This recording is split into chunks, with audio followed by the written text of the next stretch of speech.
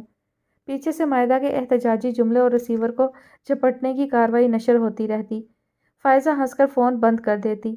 امتحانوں کی تیاری میں نومی نے مدد سے صاف انکار کر دیا کیونکہ وہ خود بھی پڑھائی میں جتا ہوا تھا۔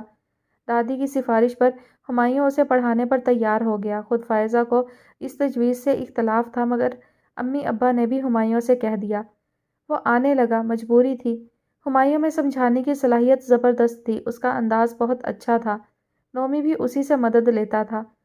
فائزہ کا خیال تھا وہ نخرے کرے گا، احسان جتائے گا، مگر وہ تو ہنستا مسکراتا آتا اور بڑی لاپرواہی کے انداز میں اسے سمجھاتا۔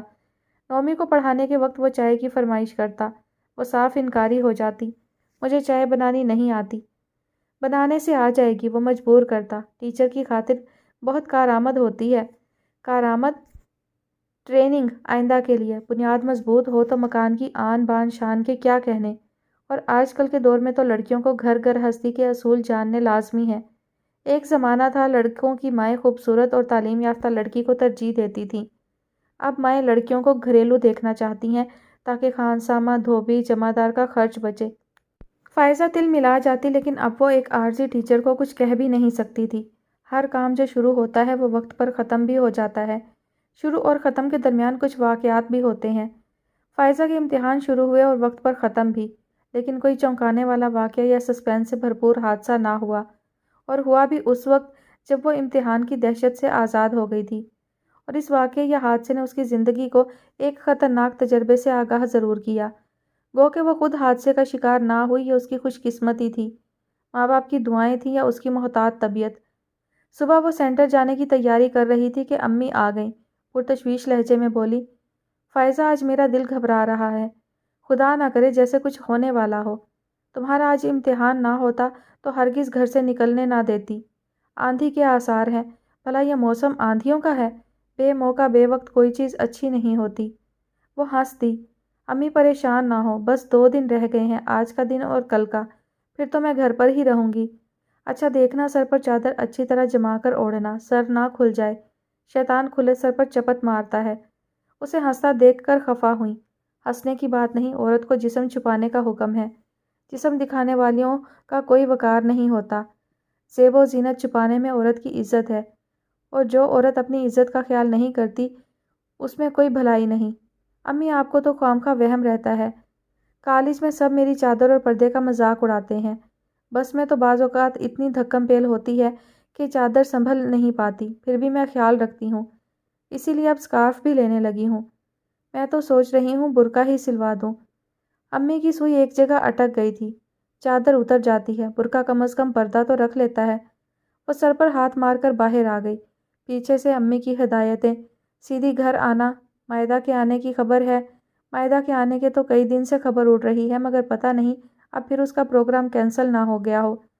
سینٹر جانے کے لیے اسے اپنے اسٹاپ سے بس نہیں ملتی تھی، اس لیے پھپھو کے گھر کی طرف جانا پڑتا تھا۔ واپسی میں وہ کبھی کبھار ان کے گھر پر رک جاتی تھی۔ اسٹاپ پر آئی تو اسے احساس ہوا کہ اسے پہنچنے میں دیر ہو گئی ہے۔ وہ گھڑی پر نظر ڈالے کھڑی تھی کہ اچانک ایک کار اس کے سامنے آ کر رک گئی۔ وہ اچھل کر پیچھے ہو گئی۔ اندر سے ایک کہکہا برآمد ہوا۔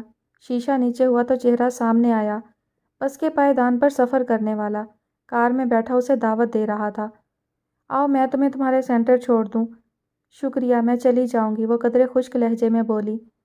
اسے یہاں کا پتہ کیسے چلا؟ میں ادھر ہی جا رہا تھا، اس لیے تمہیں دیکھ کر رک گیا۔ اس کے چہرے اور لہجے میں دل گرفتگی اور مایوسی تھی۔ فائزہ کو ترس آ گیا۔ یہ کار کس کی ہے؟ مشکوک لہجے میں پوچھا۔ میری اپنی، میرا مطلب ابا کی ہے۔ 1000 خوشامد کے بعد دیتے ہیں مجھے۔ وہ کبھی کبھار، کام بہت ضروری تھا اس لیے۔ ادھر سے گزر رہا تھا تو تمہیں دیکھ لیا۔ فائزہ نے سنگ دلی کو گولی ماری اور بڑے اعتماد سے پچھلی سیٹ پر بیٹھ گئی۔ آگے کیوں نہیں؟ وہ بچوں کی طرح بسورا۔ بس ایسے ہی ٹھیک ہے، چلو دیر ہو رہی ہے۔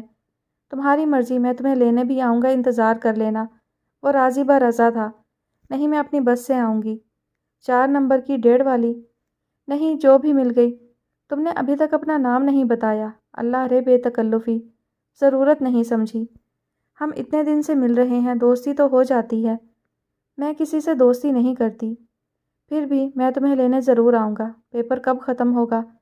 پتہ نہیں، چلو خیر، انتظار نہ کرنا، دل چاہا تو آؤں گی ورنہ نہیں۔ تم دل کا کہاں مانتی ہو؟ کبھی کبھی۔ مجھے واپسی میں یہیں اتار دینا۔ گھر پر کیوں نہیں؟ سوال مت کرو، وہ ڈانٹ کر بولی۔ ابھی تک تو کوئی غیر شریفانہ حرکت یا بات نہیں کی تھی۔ کنڈا بدماش بہرحال نہیں، کچھ احمق لگتا ہے۔ ایسے لوگ سازشی نہیں ہوتے۔ میری امی بہت نائس لیڈی ہیں۔ وہ اب اپنے گھر والوں کی باتیں کر رہا تھا۔ میری بہن ایسی، بھابھی ویسی، بھائی یوں، ابا وہ۔ تمہاری امی اور بہن بھائی کیسے ہیں؟ میری امی کو معلوم ہو گیا کہ میں تمہاری گاڑی میں بیٹھی ہوں تو وہ مجھے قتل کرتے ہوئے لمحہ بھر نہیں ہچکچائیں گی، اور ابا امی کو مار دیں گے۔ اتنی سنگ دلی، اف، مگر قصور یہ کہ نافرمانی کی سزا تو ملنی چاہیے، اور امی کو ان کی بے خبری کی۔ تم مبالغے سے کام لے رہی ہو، یہ سزا تو بہت زیادہ ہے۔ وہ سر سہلا رہا تھا۔ تمہیں میرے بارے میں کیسے علم ہوا اس جگہ کا؟ ڈھونڈنے والے تو غاروں کھائیوں کا بھی پتہ لگا لیتے ہیں۔ دراصل میں تمہارا پیچھا کیا کرتا تھا، مجھے شوق ہے۔ برا شوق ہے، بس اب روک تو، سینٹر آ گیا تھا۔ وہ اترتے ہوئے بولی۔ میں تمہارا اعتبار نہیں کر سکتی، انتظار نہ کرنا۔ میں یہیں موجود رہوں گا، اس دیوار کے ساتھ، اور تمہیں میرے ساتھ چلنا ہوگا۔ وہ پورے اعتماد تھا۔ واہ کیا انداز ہے، زبردستی کی دھونس۔ وہ آ گئی تھی مگر دل دھک دھک کر رہا تھا، کسی نے دیکھ لیا ہوگا، کوئی پوچھے گا تو۔ میں جلدی کی وجہ سے۔ وہ اب دل کو تسلی دے رہی تھی۔ کیا ہو گیا، میں اتنی بزدل تو نہیں؟ پھر وہ امریکہ چلا جائے گا، شاید زندگی میں کبھی ملنا ہی نہ ہو۔ ڈرنے کی کیا بات ہے؟ پیپر آسان تھا، کمرے سے نکلنے والی وہ پہلی لڑکی تھی۔ کیا وہ انتظار کر رہا ہوگا؟ اگر میں نہ گئی، کہیں کوئی غلط حرکت نہ کر بیٹھے۔ اس پر اپنے خوف کا اظہار کرنا غلطی ہوگی۔ میرے بیٹھنے سے کتنا خوش ہو گیا تھا۔ گھر والوں کا تعارف شروع کر دیا، جیسے مجھے تو بڑی خواہش تھی ان سے ملنے کی۔ ممکن ہے اس وقت مجھے گھر لے جانا چاہیے۔ صاف انکار یا پھر دیکھوں کیا کہتا ہے۔ مین گیٹ کے بجائے چھوٹے گیٹ کی طرف چل دی۔ گیٹ پر تو بے شمار لوگ، انگنت گاڑیاں لڑکیوں کے انتظار میں موجود۔ پیچھے سے جانا بہتر ہے۔ پتلی گلی سے گزرتے ہوئے اس نے دیوار کے پار جھانکنے کی کوشش کی۔ ارے سامنے ہی دیوار کے ساتھ اس کی گاڑی کھڑی تھی، اور حیرت و خوف کا جھٹکا، وہ لڑکھڑا گئی جیسے زوردار زلزلے نے اسے زمین سے اچھال دیا ہو۔ گاڑی میں اگلی سیٹ پر شیما موجود تھی۔ شیما؟ دونوں کی اس کی طرف پشت تھی۔ وہ اتنے مطمئن تھے کہ انہیں کوئی ڈر تھا نہ خدشہ۔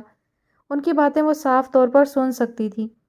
سر نیچے کیے وہ کچھ اور آگے بڑھ گئی تاکہ صحیح طور پر ان کے مکالمے سن سکے اور معاملات جان سکے۔ دل زور زور سے دھڑ دھڑ کر رہا تھا۔ سمجھ گئے ہو نا، تم نے مارکا سر کر لیا ہے۔ اب میری خواہش کا دار و مدار تم پر ہے۔ کیمرہ ہے نا تیار؟ شیما کہہ رہی تھی۔ ہاں، ریل بھی ڈلوا لی ہے، اب تم جاؤ، کہیں وہ آ نہ جائے، احمر کہہ رہا تھا۔ نہیں آتی، بلکہ جب تک ہر لڑکی پیپر ختم نہ کر لے وہ نہیں آئے گی۔ آئی بھی تو سامنے سے ہی، میں دیکھتے ہی بھاگ جاؤں گی۔ ایسے زاویے سے تصویریں لینا کہ ماں باپ تڑپ اٹھیں، انہیں کہیں سر اٹھانے، سر چھپانے کی جگہ نہ ملے۔ شیما کے لہجے میں زہر تھا۔ اچھا سن لیا، تمہیں آخر کیا دشمنی ہے؟ میرے ماموں اس کی بڑی بہن پر عاشق تھے۔ امی نے رشتہ دیا تو جواب ملا لڑکے کا کردار درست نہیں۔ تو یہ بات غلط تو نہیں ہے، وہ ہیں تو بگڑے ہوئے۔ لڑکوں کا کیا بگڑتا ہے؟ دولت، پوزیشن کیا نہ تھا، مگر نخرے۔ اور مائدہ میں کیا خوبی تھی؟ بس خوش مزاج اور چنچل سی تھی۔ ماموں کو اس کی ہنسی نے لوٹ لیا، جب سے اب تک بھولے نہیں اپنی شکست۔ اب ان لوگوں کا پتہ چلے گا کہ کردار کس کا درست نہیں۔ بیٹی کی تصویریں دیکھ کر دفن کے لیے زمین تلاش کریں گے۔ مگر تمہارا اس میں کیا فائدہ ہے؟ بس مجھے ان سب سے نفرت ہے، ضد ہو گئی ہے مجھے۔ ماموں ہر وقت شراب میں مدہوش، امی کے آنسو، ان کی تسکین کے لیے میں نے یہ منصوبہ بنایا۔ تمہارا وہ دوست کہاں ہے جو تصویریں اتارے گا؟ نیچے اترتے اترتے اس نے بات پلٹ دی تھی۔ وہیں گھر پر، احمر کی آواز سست تھی۔ تم کو بڑی ہمدردی ہے، اسی لیے مجھے ڈر ہے کہ تم اس طرح پرفارم نہیں کر سکو گے جیسا میں چاہتی ہوں۔ اچھا یہ ہو سکتا ہے کہ تم اس ڈرامے کے بعد اس سے شادی کر لینا، یہی تمہارا انعام ہوگا۔ اب خوش؟ وہ شوق ہوئی۔ وہ لوگ شادی کرنے کے بجائے مجھے گولی مارنا پسند کریں گے۔ وہ سنجیدہ تھا۔ او ہو، ڈر رہے ہو، کچھ نہیں ہوتا، تم دیکھنا۔ یہ جرم ہے شیما، میں اس کے انجام سے ڈر رہا ہوں۔ ایک معصوم با کردار لڑکی پر بہتان اللہ کو پسند نہیں۔ سب جانتی ہوں، بس تم وہی کرو جو میں کہتی ہوں۔ دنیا میں اس سے بھی زیادہ جرائم ہو رہے ہیں، کون پوچھتا ہے، تم اس کے بعد توبہ کر لینا۔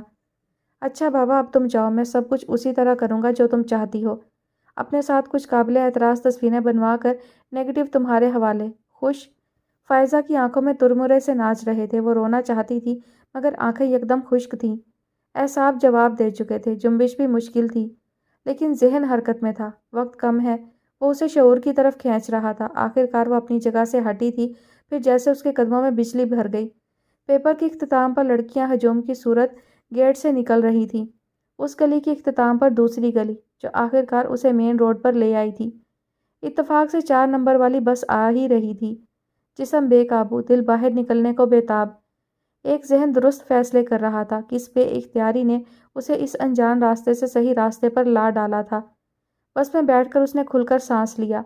کچھ اوزان بھی بحال ہوئے، مگر پیروں میں تھر تھراہٹ تھی۔ اپنے اسٹاپ پر اتر کر چند لمحے وہ یوں ہی کھڑی رہی۔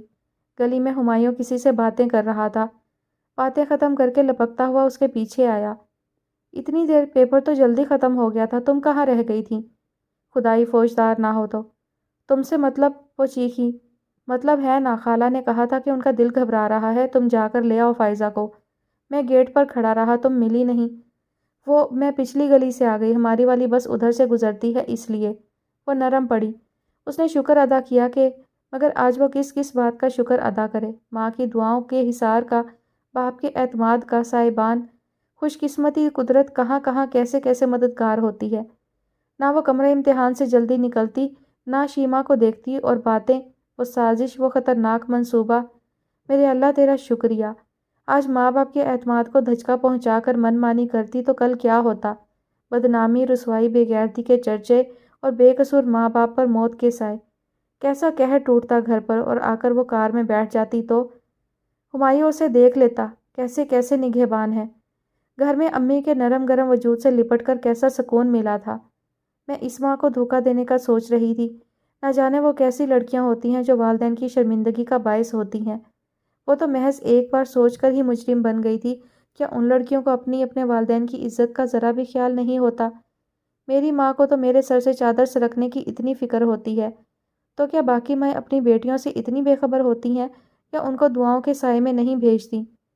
پوری شام وہ اپنے تھکے ہوئے اعصاب کو تھپکتی رہی۔ ابھی کل کا دن باقی ہے، مگر وہ اپنے خدشے فکریں کسے بتائے؟ آخری پیپر، آخری دن، شیما ناکامی پر جھلا رہی ہوگی۔ صبح وہ اوزان بحال رکھنے کی کوشش میں ہلکان تھی۔ فائزہ، امی نے آ کر اس کا تنقیدی جائزہ لیا۔ سنو، ہمایوں کو کہیں جانا ہے، میں نے اسے کہہ دیا ہے، وہ تمہیں لے جائے گا۔ فائزہ کے سر سے جیسے بوجھ اتر گیا، وہ ماں سے لپٹ گئی۔ امی آپ کتنی اچھی ہیں۔ کیوں، کیا ہوا؟ امی مشکوک نظر ڈال کر بولیں۔ امی، میں ادھر پھپھو والے اسٹاپ سے جاتی ہوں نا، سچ چل چل کر پیر سن ہو جاتے ہیں، تھکن ہو جاتی ہے، اس لیے میرے لیے تو آج کا دن بڑا مبارک ہے۔ امی کو ہنسی آ گئی۔ ہمایوں کے ساتھ رکشے پر جانا، امی کو اس پر کس قدر بھروسہ ہے، کیا کمال ہے ہمایوں کا۔ باہر کی ہواؤں سے برگشتہ ہر نظر پر شک کرنے والی امی ہمایوں کے لیے دل فراخ رکھتی ہیں۔ ہمایوں کا ہی کمال تھا یا امی نے اس کے اندر کسی خاص خوبی کا ادراک کر لیا تھا؟ بہرحال وہ بے خوفی سے رکشے میں ہمایوں کے پاس بیٹھی تھی۔ کل کیا بہت خراب پیپر ہوا تھا؟ تمہاری شکل پر 12 بج رہے تھے، اصلی والے 12۔ وہ چونک گئی۔ کیا اس نے محسوس کر لیا تھا؟ میرا کوئی پیپر ابھی تک خراب نہیں ہوا، وہ قدرے بدمزاجی سے بولی۔ کیوں؟ ہماری وجہ سے؟ بھئی ٹیچر ہو تو ایسا۔ اپنے منہ میاں مٹھو۔ سینٹر پر اتارتے ہوئے اس نے کہا، واپسی میں آ جاؤں گا، انتظار کرنا۔ شکر ادا کرتی وہ گیٹ میں داخل ہو گئی۔ پیپر دے کر باہر نکلی تو احمر اسے دور سے نظر آ گیا۔ وہ اپنی گاڑی کے پاس کھڑا تھا۔ وہ لاپرواہی ظاہر کرتی آگے آئی۔ اس سے پہلے کہ وہ کار میں بیٹھ کر اس کی طرف آتا، راستہ بلاک ہو گیا۔ وہ رک گیا اور ہمایوں رکشہ لے کر آ گیا۔ وہ اس میں بیٹھی تو امی کو دیکھ کر حیران ہو گئی۔ میں مائدہ کا پتہ کرنے اس کی سسرال گئی تھی، مائدہ آئی نہیں، شاید اگلے مہینے آئے۔ پھر میں نے ہمایوں کو وہیں بلا لیا۔ امی کی موجودگی کس قدر اطمینان بخش تھی۔ عجیب سی طاقت کا احساس ہوا اور دل ہی دل میں وہ دعا کرنے لگی کہ کہیں احمر اس کے رکشہ کا پیچھا نہ کر رہا ہو۔ اور یہ شک درست نکلا۔ رکشہ سے وہ اتری تو گلی کے سرے پر کار موجود تھی۔ گھبراہٹ کے مارے وہ لڑکھڑا گئی۔ امی نے پکڑ لیا، نہیں تو گر جاتی۔ گھر آتے ہی وہ پلنگ پر گر گئی۔ آج تو گھر بھی دیکھ لیا، اف میرے خدا۔